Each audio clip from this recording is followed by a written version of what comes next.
When Jonathan said, "This is our hour," he meant it.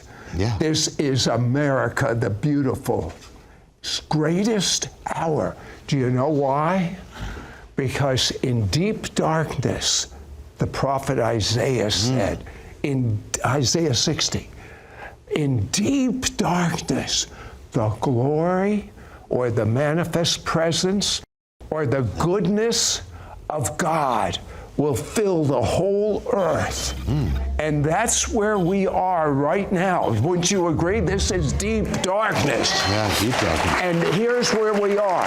Now, I have had maybe a little, compared to many throughout history, of experience with the glory of God.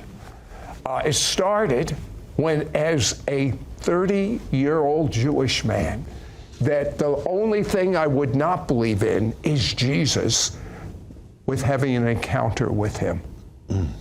And there's only one way I moved from where I was. There was no other way, Jonathan. No other way to move from, I was stuck. You could have told me Isaiah 53 and proven it conclusively, and I'd laugh at you. But when God showed up, he showed up with his presence. And I have found the presence of God is the game changer.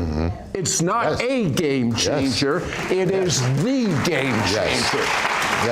And I have to tell you, as radical as I was for the devil, that instantly, you ask my wife, she said, I didn't marry that guy.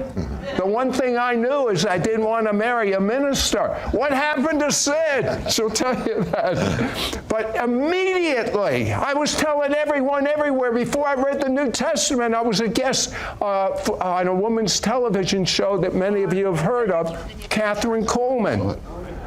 And the glory of God jumped on me on that show. I hadn't even read the New Testament. I was witnessing all over the world about the reality. You don't even have to read the New Testament. All you have to, you should, but all you have to do is know Jesus is real and tell the world. Don't you wait till you get all these degrees. Open your mouth now. Now is the acceptable time. That's right. But I'll tell you, and then I started speaking for Jewish outreaches. I had some of the brethren, not the Brethren Church, the Messianic Jewish brethren, when I said 1,000 Jews in Israel have just stood up and made public, they said, impossible. Well, I agree it's impossible, but in the presence of God, guess what? All things are possible. Amen. But it's a two-edged sword, the presence of God. If you have lived a constantly repentant life, and even if you haven't, now you can get it. Now you can repent. I'll tell you, Jonathan, there are things I repent of now that I didn't even think were sin as a new believer. But I do. Why? The closer you get to God, the more you will repent. You know, some people say, you have to preach a strong message to repent. In the glory, God does the conviction. Hey, the greatest Jewish prophet at his time was a prophet by the name of Isaiah.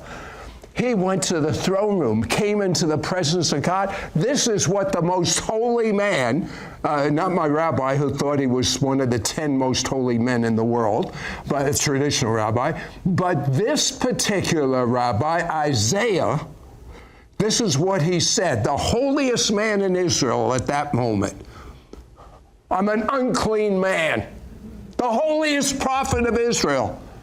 I have unclean lips, because he came into the purity of a clean God. That's what's about ready to happen. We will see